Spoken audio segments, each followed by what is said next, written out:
Today we are cracking the ultimate musical code. If you've ever wondered why, certain songs just get stuck in your head instantly, or why a chorus makes you feel excited every single time it drops, well, you're in the right place. We're diving into the secret structures of pop music, the harmony that gives every hit song its emotional power. Exactly. We're looking beyond the melody, which is the tune you hum. We're focusing on the sound underneath it, the emotional foundation. Harmony is really just the combination of different notes played at the exact same moment. And pop music is engineered for maximum catchiness, which means it uses really simple harmonic structures so you can memorize them fast. And when we talk about those combinations, we're talking about the specific spaces between the notes, right? Exactly. That spacing is called an interval. Pop songwriters are basically expert architects. They choose specific intervals that just blend perfectly together to make the music feel satisfying, complete. It's the framework holding the entire song up. Okay, let's unpack that framework. The core building block that defines everything we hear is the chord. What is it? So a chord is formed when you have three or more different notes played at the same time.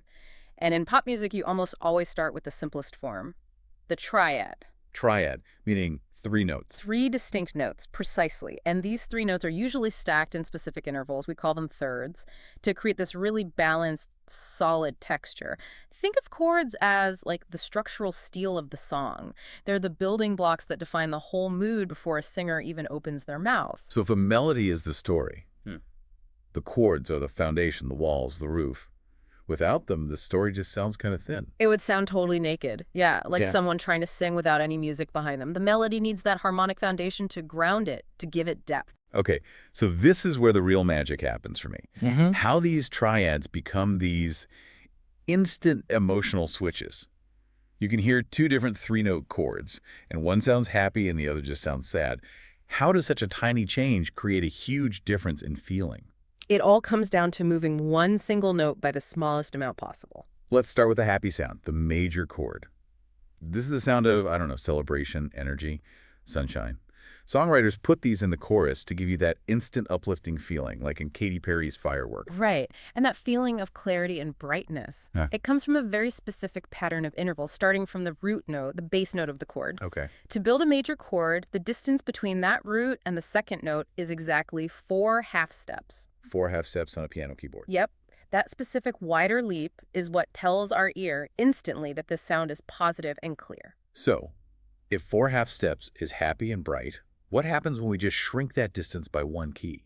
You immediately get the minor chord. Minor chords sound sad, mysterious, or more serious. This is the toolkit songwriters use when they want to hit you with something like heartbreak or create some anticipation, like in the opening of a Billie Eilish song. It's wild that one single note change can turn sunshine into something so reflective. The structural difference is tiny, but the sonic effect is huge. For a minor triad, the distance between the root and that second note is only 3 half steps. That smaller, tighter interval creates a kind of tension or darkness that our ears perceive as sadness. It's a very deliberate choice to shift the musical color. So now we have our haps and sad building blocks. But songs aren't static. They take us on a journey, and every musical journey needs a starting point and a destination. You call this the tonic. The tonic is fundamental. Yeah. Think of it as the gravitational center, the home base, or the primary chord, what musicians call the one chord of a key.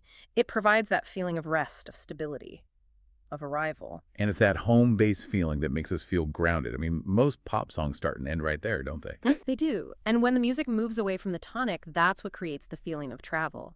Every other chord in the song is basically organized by how far away it is from this home base. And when we drift too far, our ear starts to expect a return. If a song doesn't come back home, it can feel really unfinished. But these journeys, they follow familiar routes. That's where chord progressions come in, the sequence of chords. We know pop music uses the same paths over and over. What's like the biggest hit-making sequence out there? Well, pop music really relies on a handful of predictable sequences that have just worked for decades. The most famous path is probably the IV by IV progression, so the 1-5-6-4 sequence. We hear those 4 chords absolutely everywhere. Everywhere. I mean, think about the piano intro to Journey's Don't Stop Believin', or the backing for thousands of pop-punk songs. That's the sound. It's predictable. It's satisfying. Using these familiar patterns helps the audience feel comfortable with the song really quickly, even if they've never heard it before. Okay, but within that movement, There's one chord that seems to carry all the tension, the one that demands we go back home. That's the fifth chord, right? The dominant. It acts like a musical rubber band. It is the single most powerful relationship in Western harmony. I mean it. The dominant creates this strong, almost physical feeling of tension that just naturally pulls the listener back to the tonic. It's the ultimate setup before the payoff. So how do songwriters use that strategically? Oh, they weaponize it. In pop, they'll often place the dominant chord, the V chord, right before the chorus starts. That's the moment the tension is stretched the tightest. And that move builds so much anticipation that the arrival of the chorus, when it resolves back to the tonic, feels incredibly powerful, climactic. It's a huge signal that a big moment is coming. It's the roller coaster clicking up the ramp right before the big drop. That's a perfect analogy, exactly. The dominant is just essential for forward momentum. Without that pull chord, music would just lack the excitement it needs to keep our attention. So we've got the harmonic structure, but we need layers to make it all sound solid and full. Let's talk about the support system, starting with the floor, the bass line. The bass line provides the lowest notes, and it supports the entire harmony from the bottom up. The key functional role of the bass player is usually to play the root note of each chord. So if the guitarist is playing a C major chord, the bass player is probably hitting that low C. Almost always. And by doing that, they make the whole harmony sound really grounded.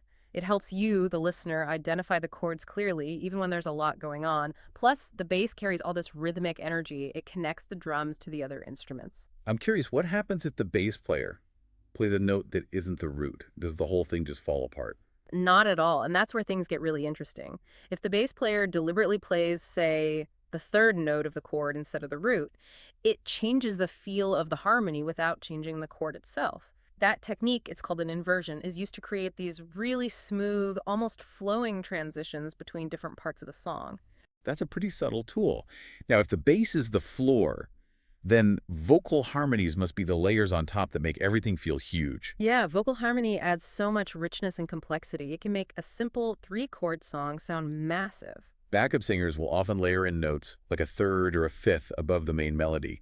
That technique makes the whole sound thicker and gives it that professional polish.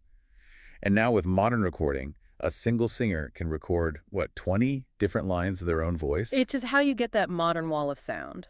That layering is designed to make the chorus feel absolutely cinematic. It signals the emotional peak of the song, that moment where everything just swells. This brings us back to that core driving force.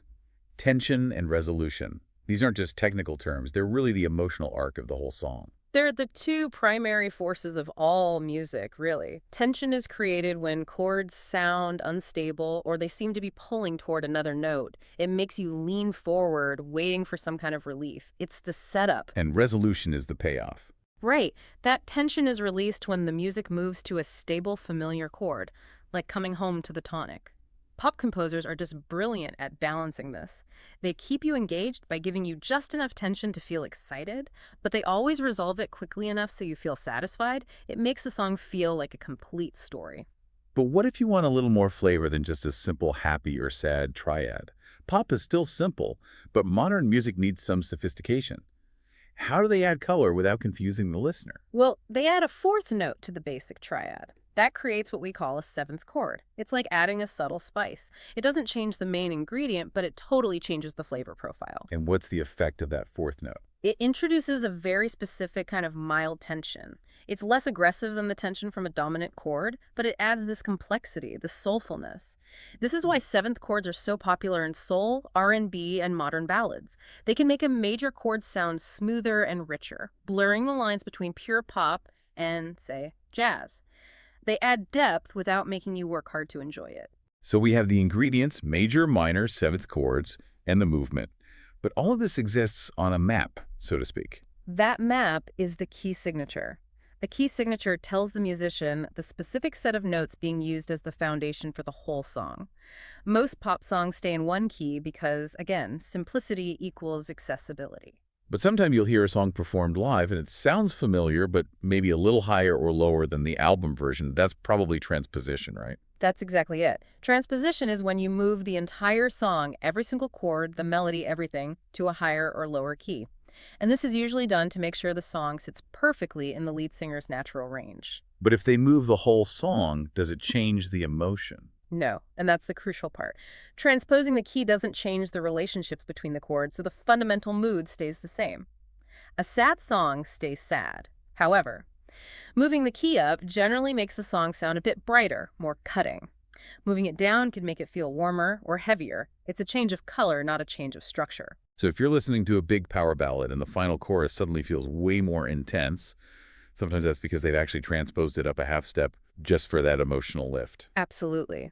Pop music is built on this very careful architecture. It's a reliance on predictable, proven chords, the immediate clarity of major and minor shifts, and that deeply satisfying cycle of tension and resolution. That combination is why these songs are so powerful and why they stick with you long after the radio's off. So the next time you hear a massive chorus, listen closely for that dominant chord that stretched the rubber band just before the big moment. It changes how you hear every single hit. Good luck with your studies, and keep listening for the secret structures beneath the surface. See you next time.